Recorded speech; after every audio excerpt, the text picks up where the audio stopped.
Quintin was his own person, a strong leader and a strong personality. People always followed him. Started when he was about 12 or 13 years old with marijuana initially. Got in with the wrong crowd and started to go down the wrong path in middle school.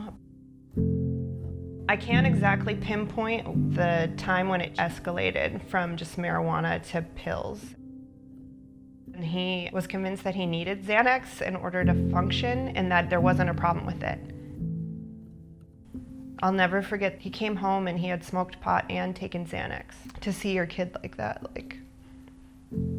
that was the first time when I really saw him just having a hard time keeping his eyes open and having a hard time having conversation with me. And I just kind of got a handle on how serious it was.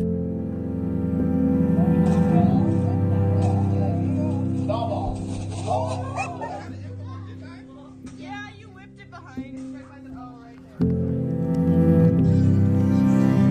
Hey kids, this is your Uncle Quintin.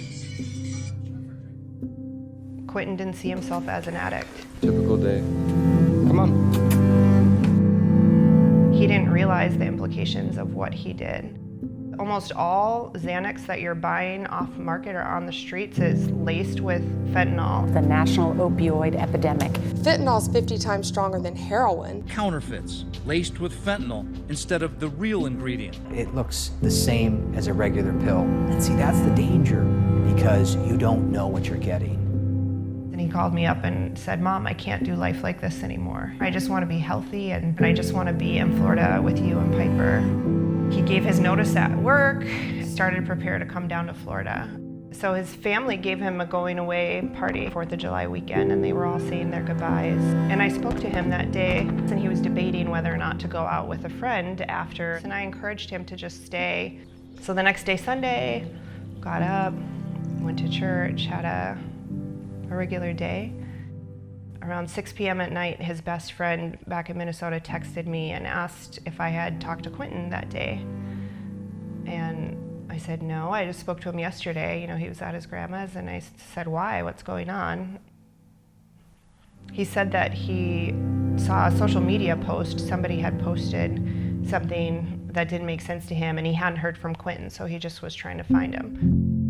And I asked him what was the social media post, and he sent me a picture. It was Quintin's picture, and somebody had posted, "Gone too soon, rest in peace."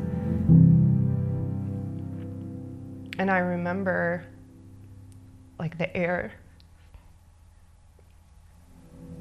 just leaving my lungs. In that moment, I couldn't breathe. The other people in the apartment came and they tried to resuscitate him, and they called an ambulance, and by the time they got there, he was already gone.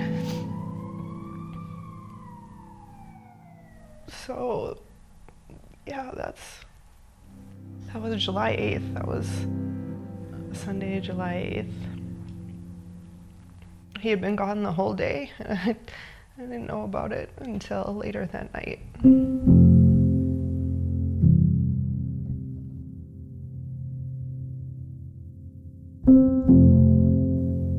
I pray that you would learn from his one mistake and let it be the thing that shapes your decision and shapes your lives. Whenever someone wants to hand you a pill, understand that that could be the last thing that you do, Well, stop. If you're walking through a season of adversity right now, if you're facing a challenge that seems overwhelming, or if you've lost someone that you love, or if someone is in the middle of the throes of addiction and it feels like you don't know up from down, I'm here to tell you that there is hope. There is a place of freedom and peace and joy, that you don't have to surrender those things to whatever's going on in your life. And there's a community of people that are going after that as well. And so I want to invite you to join us at QsArmy and become a part of his army and go on to do amazing things in your life. Anything that people do good in QsArmy here is credited to him up in heaven. And so I'm on a mission to make the impact as far-reaching as possible. So I want to invite you to join us to make a difference in his name and on his behalf.